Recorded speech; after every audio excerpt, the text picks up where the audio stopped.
Did you know that you can unlock more power in your swing simply by regripping your pickleball paddle? Now, in this video, I'm going to show you the principles of generating more power in your swing and how you can further optimize that power by being picky about the type of overgrip or replacement grip that you use. Now, this grip specifically is looking a little bit worse for wear, so I'm going to be replacing it in this video. And if you stick around, I'm going to show you how you can be a banger like me too.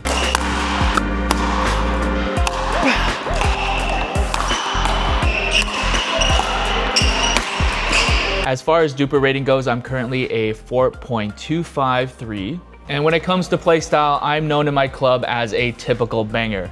Yes, I know I need to work on my soft game. But with that in mind, I'm a huge advocate for doubling down on your strengths. And for me, that's just giving it the beans whenever I can. Comment down below on what you think your greatest strengths are in your pickleball game and whether you play into them. So what are the actual principles at play here in generating power? Number one I'm gonna mention is leverage. The longer the lever, the faster the acceleration at the tip or at the end of that lever. So how do we optimize for that? Well, you wanna hold your paddle as far back as you're comfortable. The lower on the grip that you're holding it, the longer the lever, therefore faster the acceleration. And the second principle that I wanna mention is hinge. How much freedom is there in where you're grabbing the paddle and how much freedom of movement the paddle has to apply that additional whip. So what does that mean in terms of how you want to grab the paddle? Well, you want to hold it very loose. At the extreme, if you're just using your thumb and your index finger, you can see how much hinge there is. Obviously, it's a little bit impractical,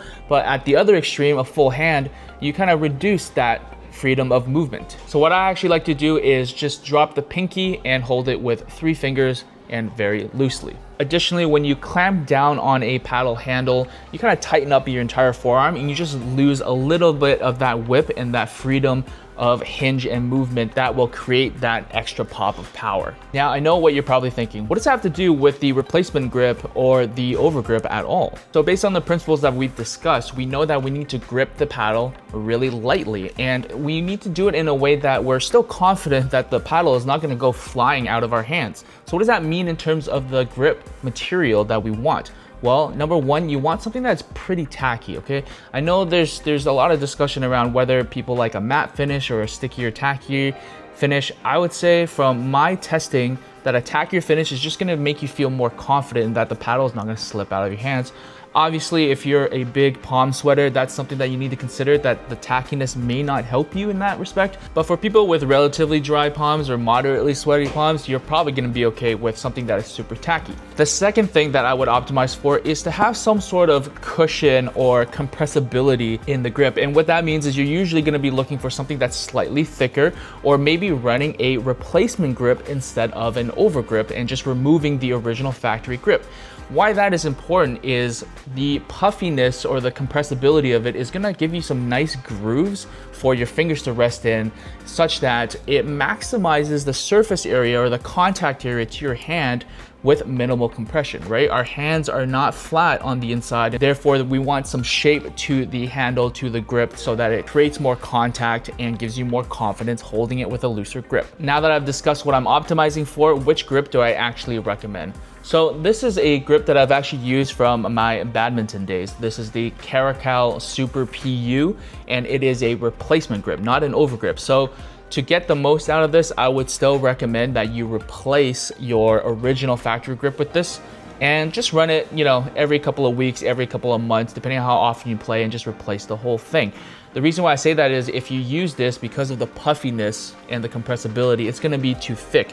And as we've discussed, hinge being one of the most important parts of generating power, we want to minimize the size of the grip as well, or at least prevent it from getting too bulky. So let's go ahead and replace this old grimy grip. And if you ever wonder what a Paddle Tech grip is like, the wood shims in here is basically like super compressible and soft and light. It's like those model airplane wood that you used to play with as a kid. We're gonna go with a bright orange one just for a little pop of color.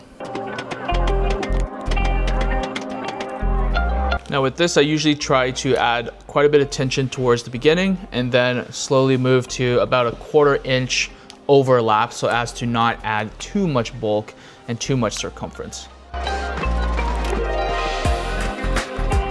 Once we get to the end, we're gonna try and square it off, and then we'll just cut off the excess. And there you have it, a grip that's optimized for the power game. Now, if you're interested in trying out the Caracal Super PU grip, I'll leave a link in the description down below. They come in all sorts of fancy colors, and honestly, I've just been using these now for actually decades since I played badminton in high school. If you've enjoyed this content, consider dropping a like, a comment, or even subscribing, and we'll catch you guys on the next one.